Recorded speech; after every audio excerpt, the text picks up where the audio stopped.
Well, howdy, howdy, howdy. Nearly senior citizen here, trying to get my topics list on screen so I can see it. Yay! Howdy, good morning. Welcome to everybody, boys, girls, and all of our non-binary friends, and welcome to this, another day of me bedridden. I spend 90% of my time now, ever since this started, just lying in bed with my arm up on a pillow.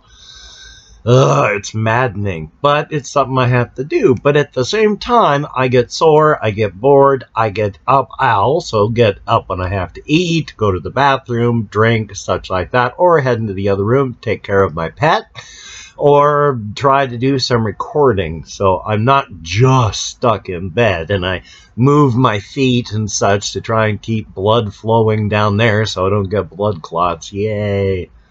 On top of that, I did 2 walkies yesterday, not very big ones, maybe a mile each, and my arm is extra sore today because I'm down to just 4 prednisone tablets today. 1 in the morning, 2 in the afternoon, split up, and then 1 before bed. So I've been taking less of that.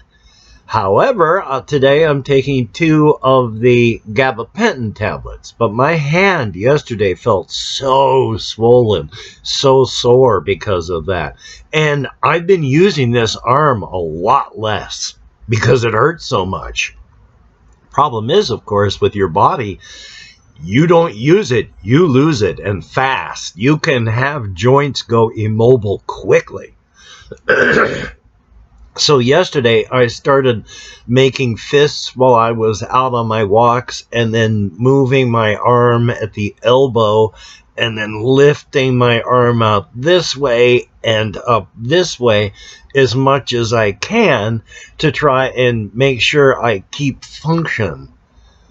Because that's going to help with pain, because tightening of muscles and tightening of joints hurts, so I gotta get it moving. So I've been doing that yesterday, and so yeah, it's extra sore, but it's muscle pain, not nerve pain.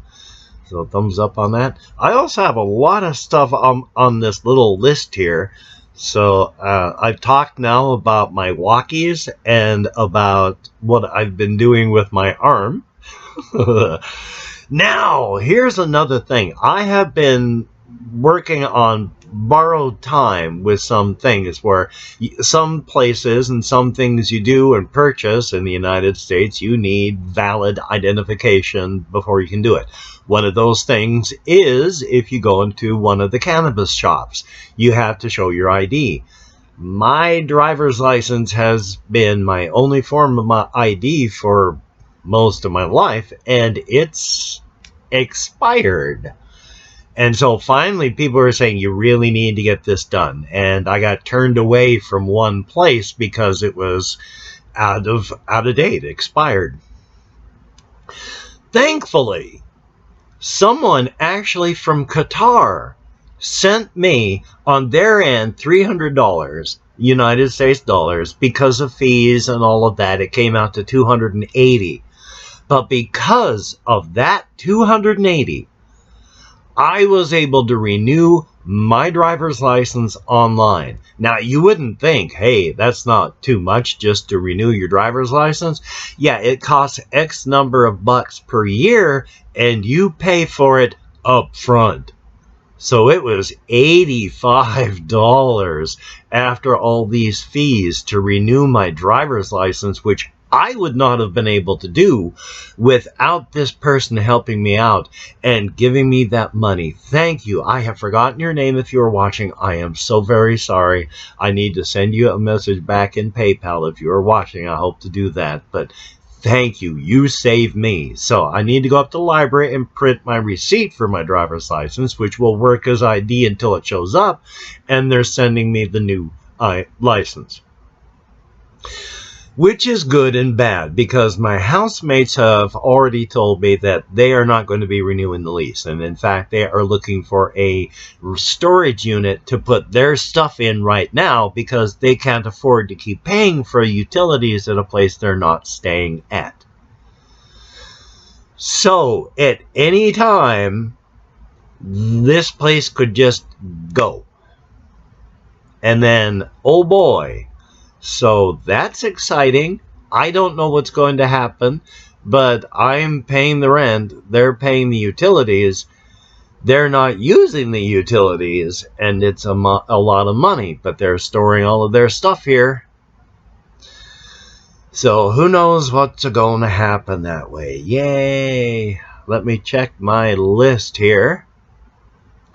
Because I've also got, yes, I've been talking about the how caffeine works inside of your body and how dangerous it can be. Because, yeah, you can drink more caffeine than you should for most of your life. And then one day your body can just go, that's not good, and you have a reaction and you die. Now, that's rare. Most people are not ever going to have that happen. It's a small percentage of people, but it is a possibility. Somebody's number could come up. It might be yours. The thing is, even though caffeine is addictive, and it strongly is, that's why if you don't get your caffeine fix, you will start getting a headache. But even though it is strongly addictive, you actually do function better when you're addicted and getting your fix. You do perform better mentally when addicted to caffeine and getting your fix. You do perform better physically when you're addicted and getting your fix. So it's not good, but at the same time, it's good. But of course, being a fickle mistress, you might just die.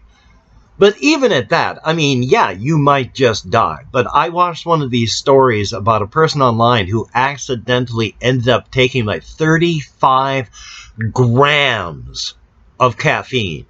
Now, 1 gram can kill you if you're not careful. This guy had 35. There was nothing that the ER could do for him but try to take care of symptoms and pump him full of activated charcoal, which is like just charcoal, is an actual miracle stuff. When you eat it, it binds with things and draws bad stuff out of you, and just swoop, it goes through your digestive system and it stops things from hurting you. So he had all of this extra caffeine in his body. They pumped him full of as much activated charcoal as they could, and it sucked a lot of it out of him and just swooped it out of his backside. But he had to just live through all of that, and he actually survived. So it's not a death sentence, but it is dangerous.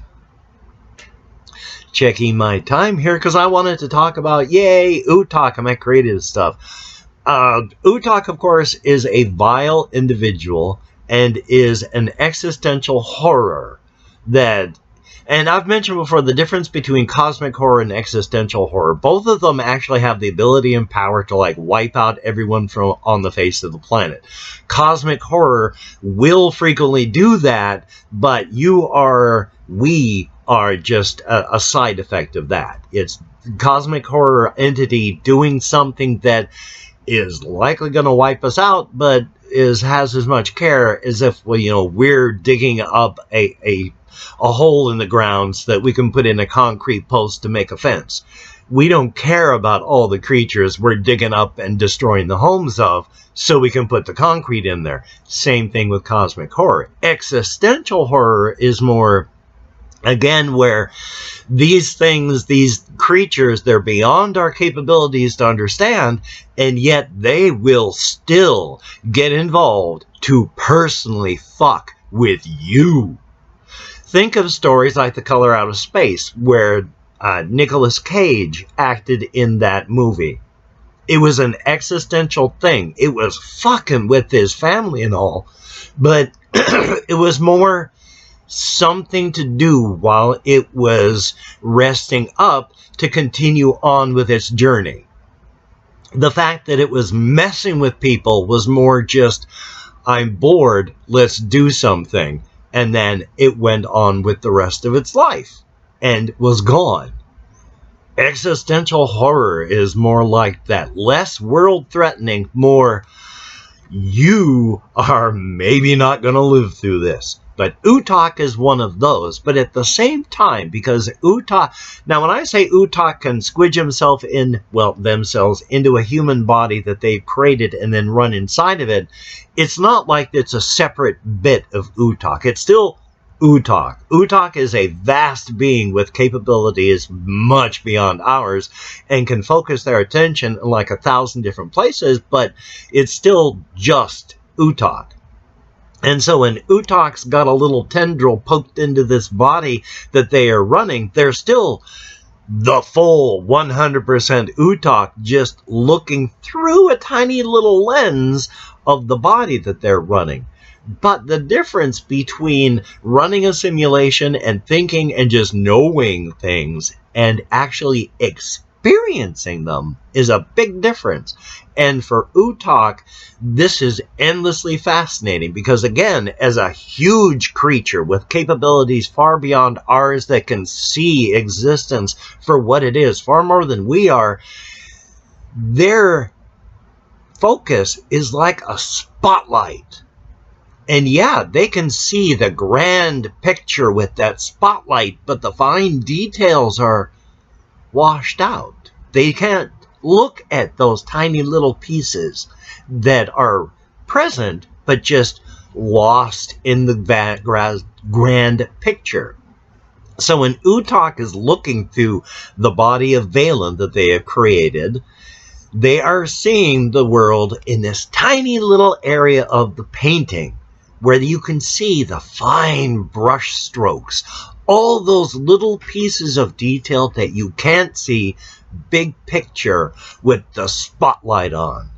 And even though it's limited, even though it's just next to nothing compared to what they usually experience, seeing those tiny details, being so close to the basics, the foundations of reality, is just endlessly fascinating for Utokk. And so they run the body of Valen and experience all of these things and experiment with the tech that they are getting from the Crimson Kingdom with the body and mind of Valen. And again, there's only two types of bodies that Utokk can create from the beings that he has consumed. One of them can have that little socket where the tendril goes in and poink, they run, Utokk runs that body, and the other is where there's like a little battery place, and they squidge in a block of energy, and then that being comes to life. Now, with the creatures that Utokk can build, they are several clicks above us in reality so that we can't fully comprehend them.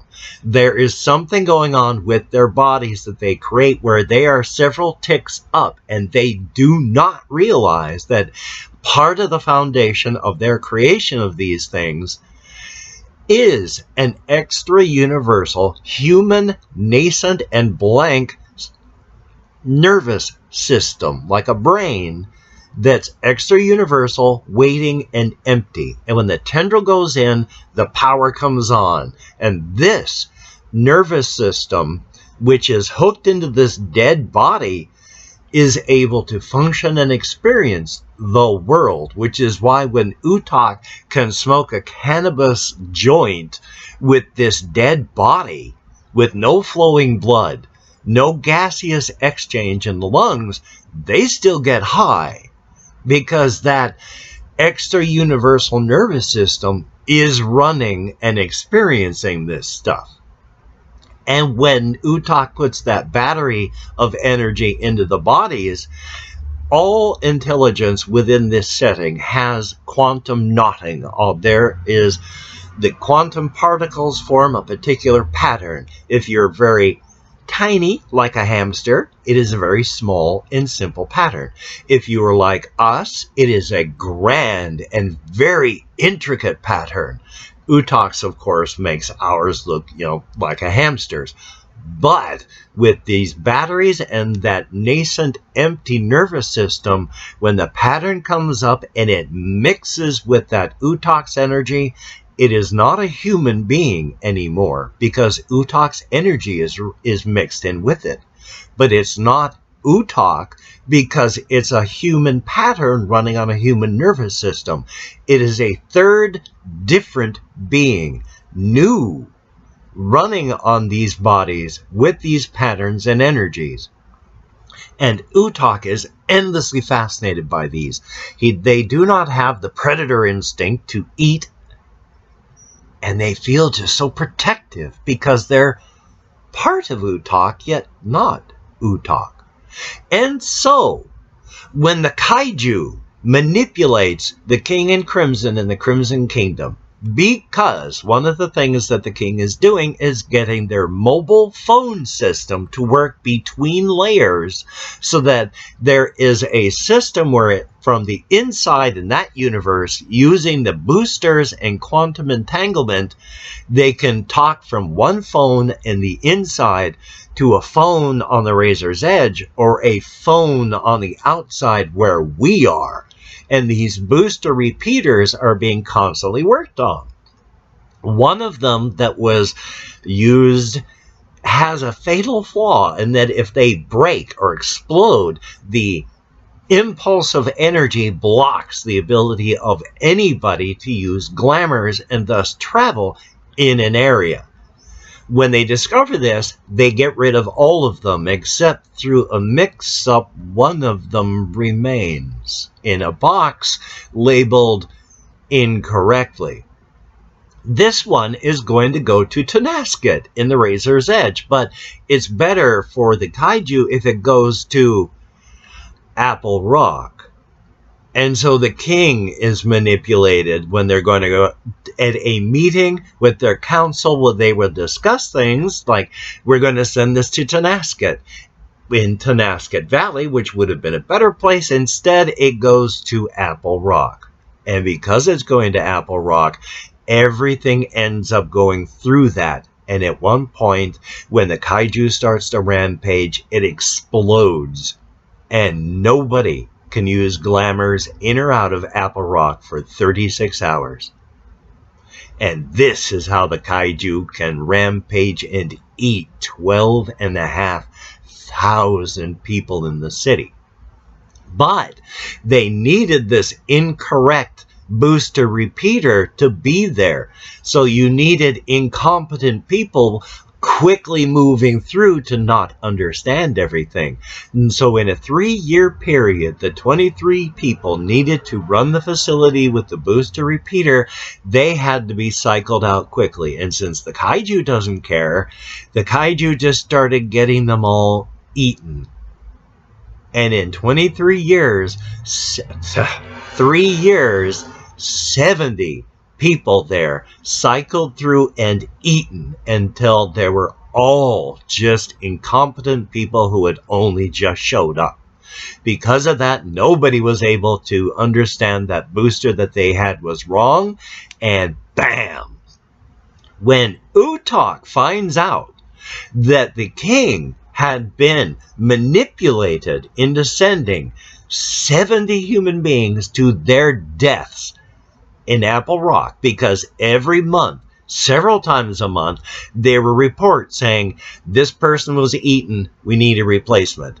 And they kept coming in, 70 of them. The first one should have been a red flag. None of this should have happened, but the system had been compromised, and it kept happening. And when Utokk, who does not care about human beings any more than we care about the shrimp that we catch in nets to eat, doesn't care that the king sent 70 people to be eaten by the wildlife there. That's fine. Utokk eats people. Why not let the wildlife do it too? But look through the eyes of Valen with their children, thinking of how they would feel if they sent their children off to die. They are unable emotionally to detach that from looking at the King in Crimson with the report sending 70 of his people to die. And even though Utokk does not care, looking at it through Valen, this offends Utokk, because Utokk would destroy heaven and earth for revenge if anyone damaged or hurt one of his children, their children.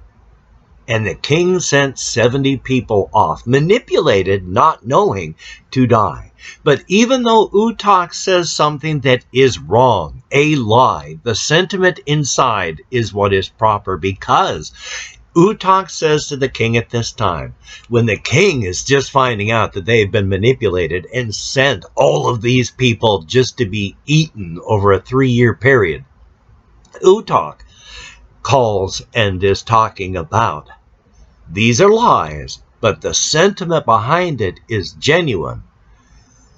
When Utokk says, 1,000 years before you had even thought of grounding your kingdom, I was fighting for the lives of my denizens. We have suffered constant attacks from other layers for our resources and our people. Against my own wishes and desires, my people came to me with a desire to fight for their freedom as well, to fight alongside me, to risk their own lives for their freedoms. And even though I did not want this, I could not break their spirits by saying no. And in the last 2,500 years, I have lost 33 of my people in battle. I can remember each and every name. I am being caught up with emotion by this. I can remember each of their names. I can paint a portrait of each of their faces. I can tell you the stories of each of their lives. And they look at that report, and it's just, and you sent 70 of your people to die, and you can't tell me a single name.